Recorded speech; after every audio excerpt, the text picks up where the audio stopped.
My name is Vera Calloway. I'm 36 years old. And for most of my adult life, I believed that being useful to the people you love was the same thing as being loved by them. It took a catering invoice, a folding chair behind a hedgerow, and a phone call I made from a gas station parking lot in the rain to understand the difference. I work as a contracts manager for a commercial real estate firm in Edinburgh. I read legal language the way other people read menus: fast, automatic, looking for the things that aren't obvious until they matter. I've negotiated leases for buildings that cost more than some small countries' annual budgets. Numbers don't frighten me. People don't easily fool me. My own family fooled me for 36 years. That's not a complaint. It's just the truth. And the truth, once you stop hiding from it, is the cheapest thing you'll ever come by. Let me take you back to October, the month my brother Colin called to say he was getting married, and the month I started writing checks I should have thrown away. Colin is 3 years younger than me. We grew up in the same house in Northern Virginia, same dining table, same Christmas tree, same parents. Gloria and Howard Calloway, who were decent people with one significant blind spot. That blind spot was Colin. Not because he was cruel. Colin was charming, actually. The kind of charming that gets you out of trouble faster than it gets you into it. He smiled wide, remembered birthdays, made the right noises at the right moments. Our parents adored him with the specific, uncritical adoration reserved for children who know how to be adored. I was the other kind of child. The capable kind. The kind that reads the instruction manual and fixes the problem before anyone has to ask. I got good grades without drama. I left for college on a partial scholarship and worked 2 campus jobs to cover the rest. When I graduated and got a real salary, I started quietly hoping: grocery deliveries for Gloria when her back was bad, a car repair for Howard that I told him was under warranty, 2 months of Colin's rent when he was between jobs at 24, and too proud to ask. I didn't do these things because I was generous. I did them because I had learned, young and wordlessly, that this was how I earned my place in the room. Not by being loved. By being needed. By the time Colin called about the engagement, I had been running this calculation for 18 years and had never once stopped to look at the total. The call came on a Tuesday. Colin's voice was warm, excited, the particular frequency he uses when he wants something and wants you to feel good about giving it. Simone said yes, he told me. We're doing it next spring. Venue's already picked out: Hargrove Hall. You know it? I didn't. He described it: a converted estate outside Charlottesville, Virginia. Formal gardens, stone terracing, a ballroom that held 200. The kind of place that exists specifically to make a wedding look like a movie. That sounds expensive, I said. It is. He laughed. That's actually why I'm calling. I should have stopped him there. I've thought about that moment many times since. The exact second I could have said, "Before you continue, what are you about to ask me?" and changed the entire shape of what followed. Instead, I said, "How much?"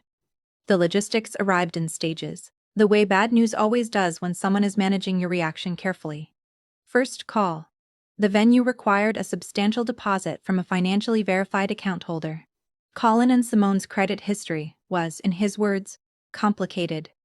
Could I put my name on the reservation? Just the name. Just the card, not my money, he said. Not really. Second call, 4 days later, the caterer had a similar policy. High-volume events required a guarantor with a strong credit profile. It would only be my name on the paperwork. Third call, a week after that, the florist, the photographer, the string quartet.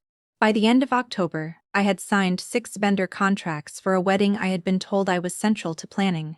A wedding that, I want to be precise here, I was never once asked about in terms of what I wanted, when I could arrive, whether I had dietary restrictions or what role I would play in the ceremony. Total value of contracts bearing my name and card number, $44,000. Deposits already charged, $4,200. I told myself this was temporary. A bridge. Colin and Simone would pay it back after the wedding, once the gifts came in, once they'd had a chance to stabilize. Gloria had said as much on the second call. You're the one with the resources, Vera. It makes sense for you to be the anchor. That's what family does. That's what family does. I had heard that sentence, or close versions of it, my entire life. I had never once heard it directed at Colin. The months between October and April passed the way those months do.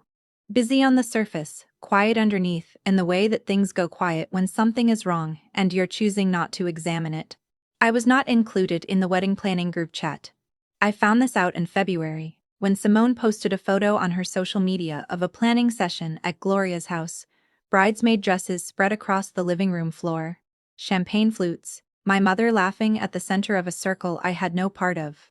I texted Colin, "Looks like a fun planning day, when's the next one?" He replied 6 hours later, "Oh, that was just a girl's thing. You know how Simone is." I didn't know how Simone was. I had met her 4 times. I asked about my seat assignment. He said he'd check with Simone. I asked whether I should prepare remarks for the reception. He said the program was already set. I asked what time I should arrive at the venue on the day of the wedding. He said, "Honestly, probably after the ceremony gets going. Parking's tight, and there's a whole thing with the Hargrove staff. Don't stress about it." Don't stress about it.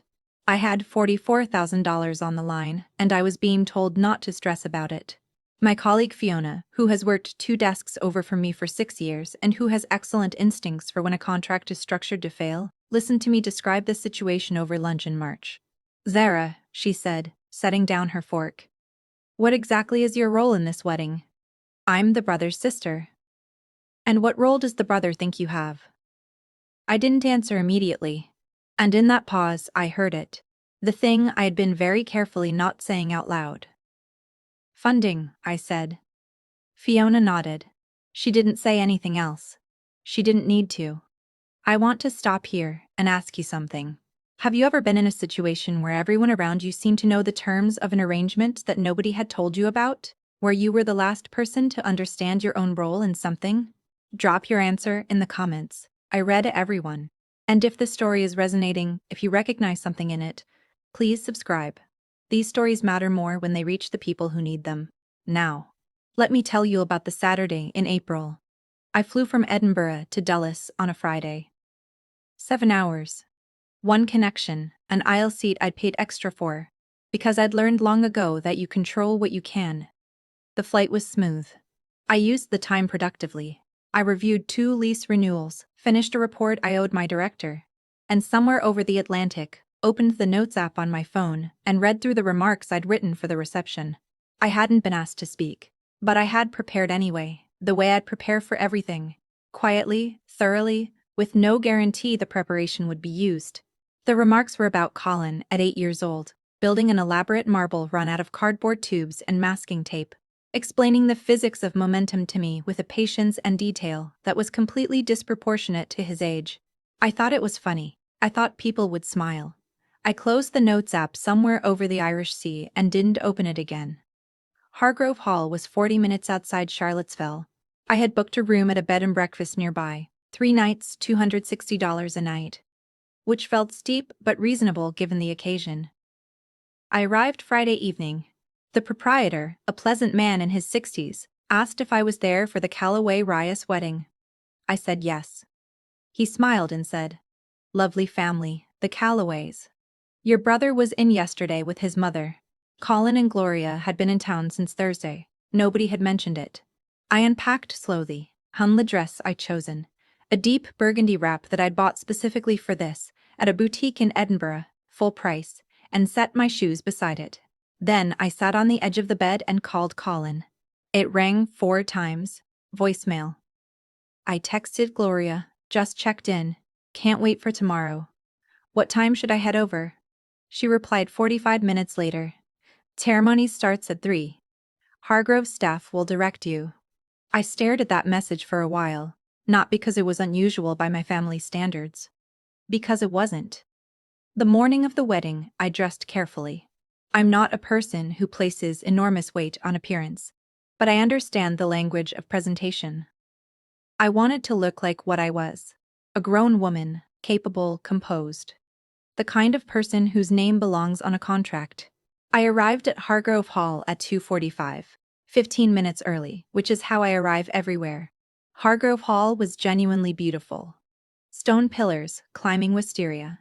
Gravel pathways between manicured hedges. Guests moved toward the entrance in small groups, dressed well, carrying programs tied with ivory ribbon. I spotted Gloria immediately.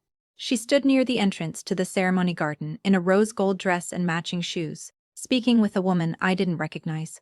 Gloria has a particular posture she uses in social situations. Upright, performative, the posture of someone who is very aware of being observed. She was using it. When she turned and saw me, the posture didn't change. Her smile did.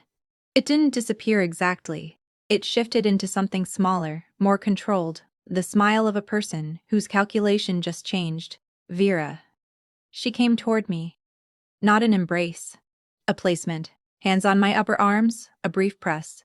Then a step back to appraise. You look nice. Thank you. You look wonderful. Where do I? Actually. She touched my elbow and guided me sideways, away from the entrance path and toward a stone wall where the garden met a service area. We need to talk quickly. I waited. Simone's parents, she began, have very specific ideas about the ceremony seating. There are a lot of Reyes family members, and the garden only holds so many chairs in the formal section. I looked at the ceremony garden. From where we stood, I could see perhaps 40 chairs arranged in neat rows, most of them empty. The ceremony didn't start for 12 minutes.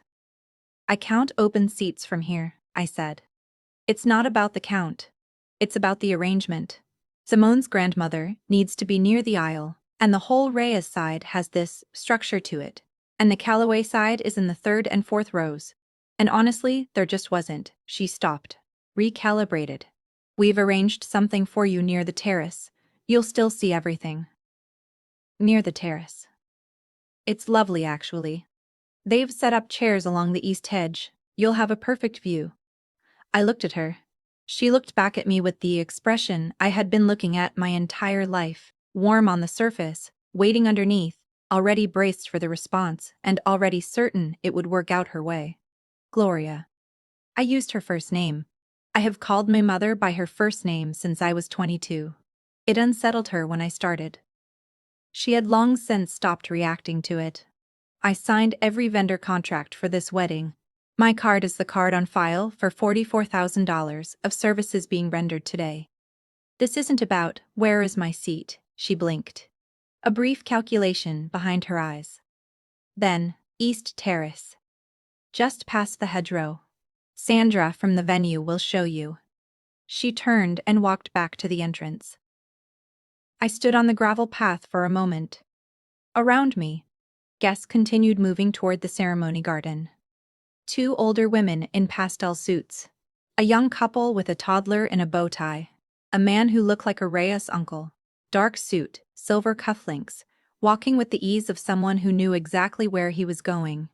I was 400 feet from the ceremony I had funded, holding an invitation nobody had sent me, wearing a dress nobody had mentioned, prepared to deliver remarks nobody had requested. And my mother had just directed me to a chair behind a hedge. I want to tell you that I walked in anyway. That I sat in one of those empty third-row chairs, crossed my legs, smiled at the nearest guest, and watched my brother get married from 20 feet rather than 40. I didn't. Not because I was afraid. I want to be clear about that. I have negotiated lease disputes with legal teams from 3 countries. I am not afraid of a garden wedding in Virginia. I didn't walk in because I understood in that moment on the gravel path that I was not making a decision about seating. I was making a decision about who I was going to be. There are 2 ways to respond when someone diminishes you in public. You can correct them loudly, in the moment, in front of witnesses, in a way that confirms their story about you. The difficult one. The one who makes scenes. The one who can never just let things go. Or you can respond quietly, later, in a language they understand. My family speaks the language of money. They always had. And I had a $44,000 sentence prepared. I found Sandra from the venue near the terrace. She showed me to the east hedge chairs, 3 folding seats arranged on a stone path beside a service gate, partially shielded from the ceremony garden by an enormous clipped boxwood. A vendor with a clipboard sat in one of them, checking something on his phone. I sat in the empty seat, smoothed my dress, and watched my brother marry Simone through a gap in the hedge. The ceremony was 22 minutes long. Colin cried during his vows. Simone laughed when she fumbled the ring. The string quartet, my string quartet, technically, played a piece I didn't recognize at the end.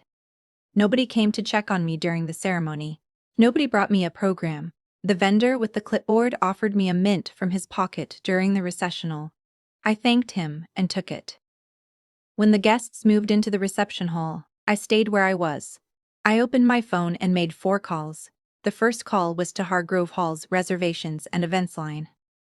Sandra picked up. Sandra, this is Vera Calloway. I'm the contract holder for today's event. Ms. Calloway, yes. Is everything. I need to inform you formally that I'm not authorizing the final payment on my contract. The deposit has been processed and I understand that's non-refundable, but the outstanding balance I won't be approving. Please note that on the account and direct any follow-up billing to Howard and Gloria Calloway. A pause. Professional, neutral. I'll flag this and have the events manager call you Monday. That's fine, thank you. Second call, the caterer. Same script, same calm. Third call, the florist. Fourth, the photographer. 12 minutes, 4 calls. My card, my authority, my decision. I did not yell. I did not explain. I did not describe what had just happened, or ask for sympathy, or justify myself to a single vendor. I simply said what I would and would not authorize. 4 times. Clearly. Without wobble. Then I walked to my rental car, drove to a gas station 2 miles down the road, parked under the awning out of the light rain that had started, and called Aunt Patrice. Aunt Patrice is my father's sister. She is 64, recently retired from a career in civil litigation, and she has never once said a comfortable thing when an honest thing was available. Gloria finds her exhausting. I find her essential. She picked up on the second ring. Tell me, she said, no preamble. I told her all of it. The hedge chair, the vendor with the mint, the 4 calls, the deposits I'd already lost.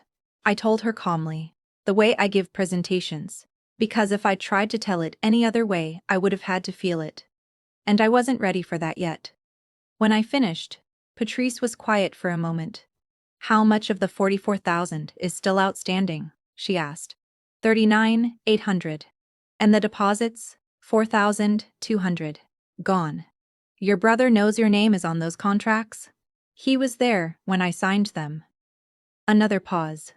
Then, Vera. You were always the smartest person in that family. I need you to remember that right now. I know what I did, Patrice. I know you do. I'm not talking about the contracts.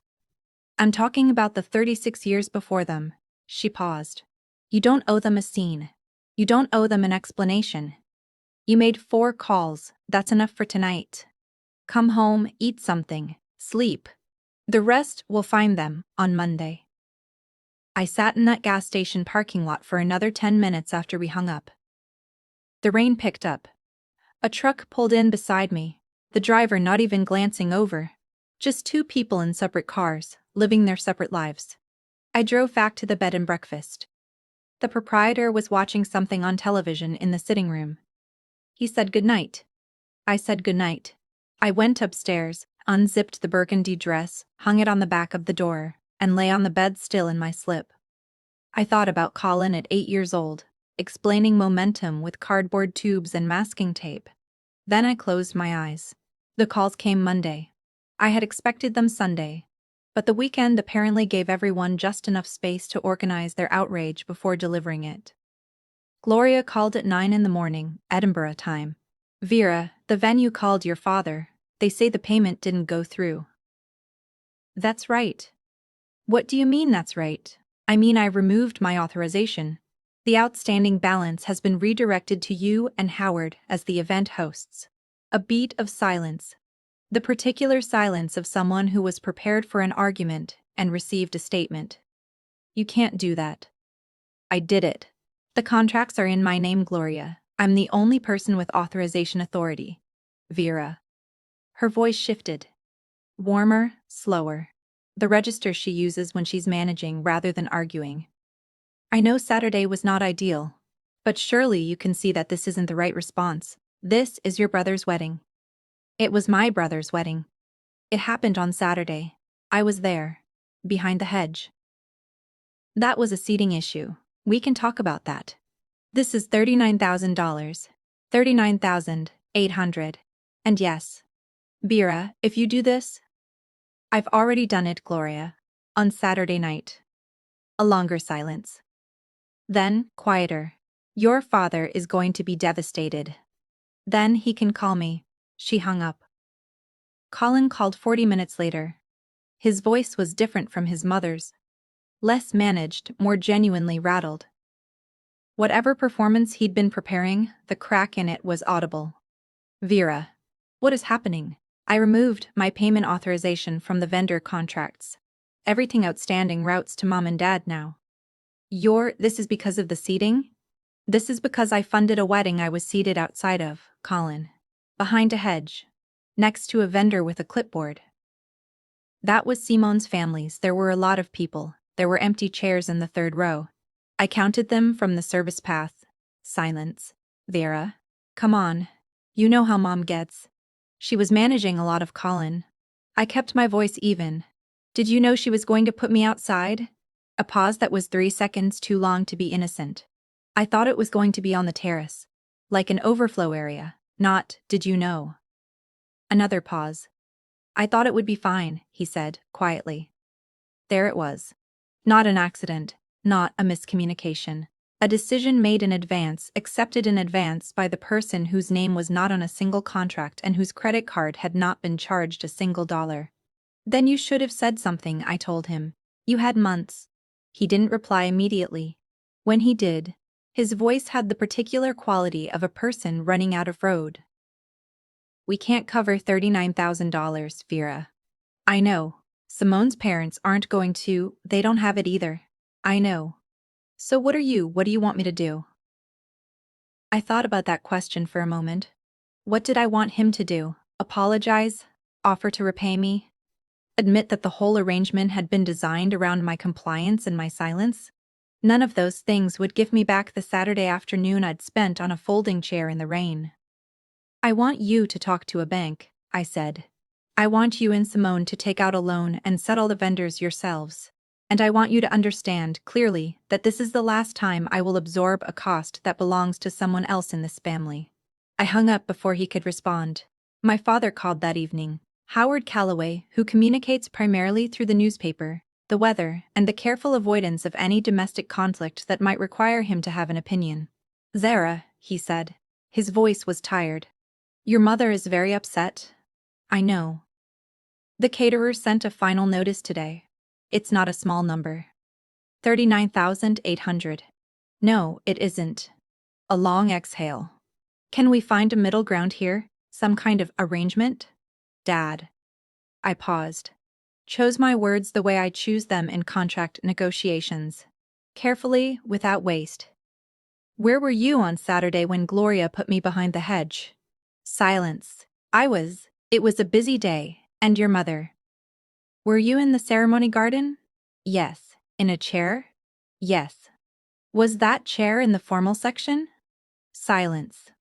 There were empty seats in the third row, I said. I could see them from the service path. At any point on Saturday, anyone in this family could have walked over and said, "Come sit with us." Nobody did. The silence stretched long enough that I thought the call had dropped. Then, very quietly, my father said, "You're right." 2 words. The smallest possible container for the largest possible acknowledgement. I know, I said. And I still love you, Dad. But I'm not paying for it. I didn't hang up. I waited. He cleared his throat. We'll figure something out, he said, with the vendors. I know you will. We said goodbye like 2 people who have agreed on something without naming it. That was the most my father and I had ever managed. And for now, it was enough. Stop here. Subscribe if you haven't. I share these stories because I know someone out there is running the same calculation I ran for 18 years and needs to hear that stopping is allowed. Now, the aftermath. Colin and Simone took out a personal loan. $39,800. 36 months. A monthly payment that Patrice told me, because Patrice finds out everything, was enough to require them to delay the apartment upgrade they'd been planning. The vendors were paid in full within 3 weeks. Professional, clean, no legal complications. Gloria managed her social circle the way she manages everything, by controlling the narrative. She told mutual family friends that there had been a miscommunication about seating at the wedding, and that Vera had overreacted. The version of events in which she directed her eldest daughter to a folding chair behind a hedge while that daughter's credit card financed the entire event was, in Gloria's retelling, reduced to a seating chart error. Some people believed her. Patrice made sure others didn't. I didn't ask her to. She's constitutionally incapable of watching a lie go unchallenged in any room she's standing in. I returned to Edinburgh on Monday morning. The flight was unremarkable. I had a window seat, which I'd also paid extra for, because the trip back always feels different, and I wanted to watch the land shrink away. At my desk Tuesday, I was present for a lease renegotiation that my director later described as the cleanest outcome we've had in 2 years. She didn't know I'd spent the weekend on a folding chair at a gas station in the rain. She just knew I was focused. That focus had a name. It was called I am no longer spending energy pretending a loss is a gift. 6 weeks after the wedding, Colin emailed me. He is not a natural writer. The email was short, grammatically imperfect, and clearly drafted and deleted several times before sending. It said, Vera. I should have said something about the seating. I knew it wasn't right and I didn't do anything about it. I don't expect you to be fine about it, and I'm not asking you for anything. I just wanted to say that. Sorry, Colin. I read it at my kitchen table with morning coffee. Read it again. It wasn't everything. It didn't address the contracts, the months of exclusion, the years before this wedding that had followed the same pattern. It didn't mention Gloria, or what she'd done, or whether he'd said anything to her about it. But it said the word sorry, without asking for anything in return. That was new. I didn't reply immediately. I took 10 days. Then I wrote, Colin. Thank you for saying that. I'm not ready to talk on the phone yet, but I'm keeping this email. That matters. Vera. Short. Specific. True. Leaving a door open by exactly the width of one honest sentence. He replied, okay. That's fair. We haven't spoken since, but the email thread exists. In my family, an existing thread is not nothing. Gloria has not contacted me. I did not expect her to. My mother's relationship with accountability has always been the same. She acknowledges its existence in others and considers herself exempt from it personally. Howard sends me a brief email every few weeks. Weather in Northern Virginia. How the garden is doing. A football score. Occasionally. He signs them, Dad, without any other closing. I reply with similar brevity. We are building something neither of us knows how to name, slowly, at a distance, with the patience of people who have wasted enough time pretending distance isn't there. Patrice and I speak every 2 weeks. She has started calling me on Sunday mornings, which means she's decided I'm someone worth scheduling. From Patrice, that is the highest possible compliment. I have been in therapy for 4 months.